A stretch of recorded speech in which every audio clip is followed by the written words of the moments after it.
clowns, you mussies, you doofuses, you degenerate gamblers. You're getting cocky. And you know what strongman doesn't like? Well, I do like the first three letters. But you know what I don't like? Is cocky people. That's right. Welcome back to Strongman Personal Finance. So we just had earnings for a lot of large cap tech. Just buy large cap tech.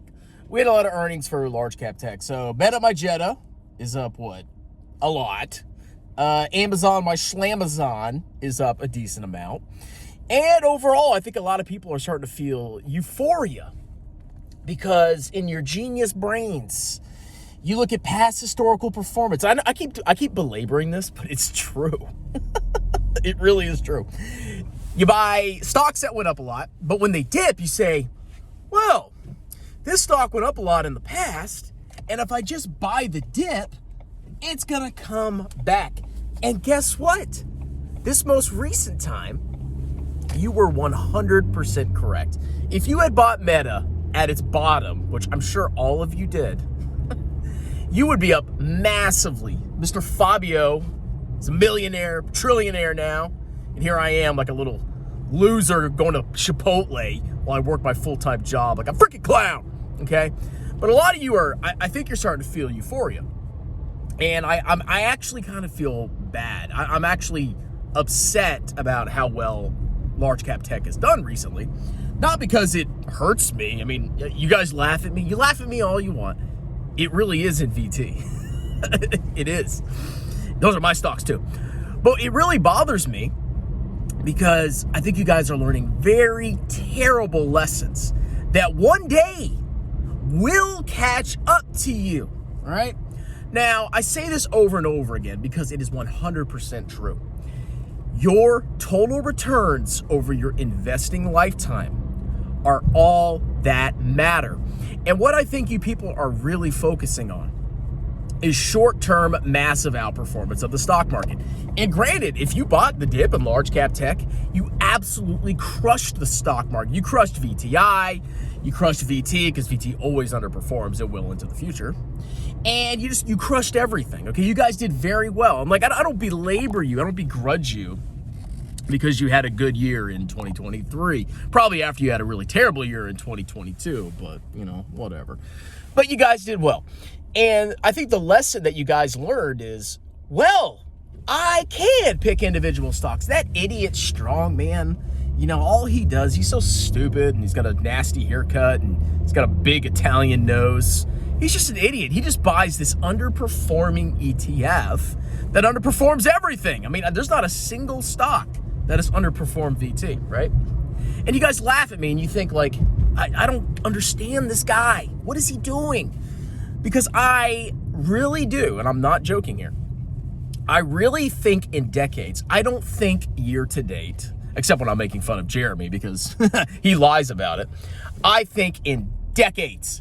I am 34 years old right now. Will probably never retire. The more I think of it, I'll probably never retire. And my investing time horizon is 30, 40, 50 years. I mean, I'll probably die in my 80s, hopefully. That's when most of my family dies. Or I could even live longer based on life expectancies. And when I think about the next 40, 50 years, I say, can I predict which stocks are going to outperform? Can I really know which country's stock market is going to do the best? Now, a lot of you, you know, you're filled with that the glory of past performance, where you look at a stock market that's done well and you extrapolate that into the future. And that is a very dangerous mindset to take. Many of you that are celebrating your amazing gains in 2023, I guess now we're in 2024, you guys probably lost a lot of money in the past. You probably lost money in 2022. And the fact that you got absolutely burned, destroyed in 2022 or 2021 or any other year already cancels out, for the vast majority of you, all of the gains that you got in 2023. But you guys always forget that, okay? It's like Jeremy. Jeremy's the perfect example of this. In 2022, he lost millions of dollars. Many of his companies that he picked went bankrupt. And then I saw this clip of him when Meta announced earnings. It's like a football game when he's, what, boy? He was growing freaking crazy because Meta beat on earnings. And he got a good return on Meta, apparently. I mean, you can never trust his freaking returns. But he did very well on Meta, and anybody that bought Meta in the past year has done very well. And he completely ignores the losses that he suffered in 2022. But those are real. Those don't go away. And that is my point. You cannot sit there and think you're a genius. You use your psychological, whatever you freaking use, your psychological clown methods to underreport, underrepresent, underfactor your losses, but overrepresent your gains. And it leads you down the dangerous cycle. Jeremy is the perfect example. Euphoria in 2020 and 2021. Massive, insane destruction in 2022. And fake redemption in 2023. And you too can fall guilty to that. You too can experience that where you ignore your losses because it hurts and you only focus on your gains. And that fills you with a false sense of confidence that you can continue to do so. So with VT, I mean, I've been buying it, like I said, for 12 years, if I'm doing my math right, since 2012. So yeah, I guess roughly 12 years. And I've never had to pick stocks. I mean, I tried a little bit in 2020. Some went up, some went down a lot.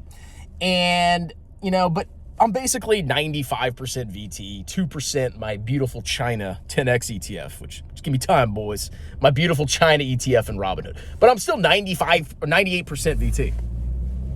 And looking into the future, I am very confident that I will still outperform the vast majority of investors who are going through this like euphoric boom and bust where they have good years and they lose a lot and it hurts, and then they have great years like in 2023 and it feels so good. You have this emotional swing that is going to, I think, weigh on your future investment returns, and those gains are going to give you false confidence and result in you making one error, and one error will destroy you. It will. I'm not joking, okay? So laugh all you want. VT's such trash. It's so bad. I should have just gone all in Meta.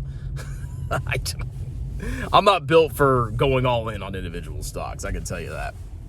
Laugh all you want. But at the end of the day, I'm pretty much guaranteed, even if returns suck in the future, like even if I get like 2% per year, compound growth stock mutual funds, even then, I will still reach retirement, or at least the ability to retire, even though I'm starting to think now I never will, because that's for losers. And I think a lot of you are going to learn very bad lessons from 2023, and I think it's going to harm you. But, maybe you think I'm coping, and, maybe you think I'm poor, and, you guys are all rich now, apparently. I've never been in this rodeo before. But no, I've done very well with VT. I'm very happy. And VT's done very well recently. I'm very happy with the performance. And I have no doubt that if returns continue, even to a marginal extent, I will no doubt be a millionaire. And that's fine. And it doesn't matter that, somebody else did better than me. Somebody's always going to do better than you.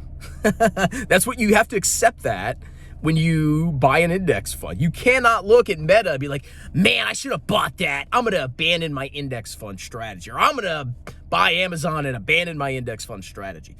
That's why indexing is hard, okay? Because you have temptations to make massive errors that could harm you. Anyway, I'm going to go have my Chipotle now.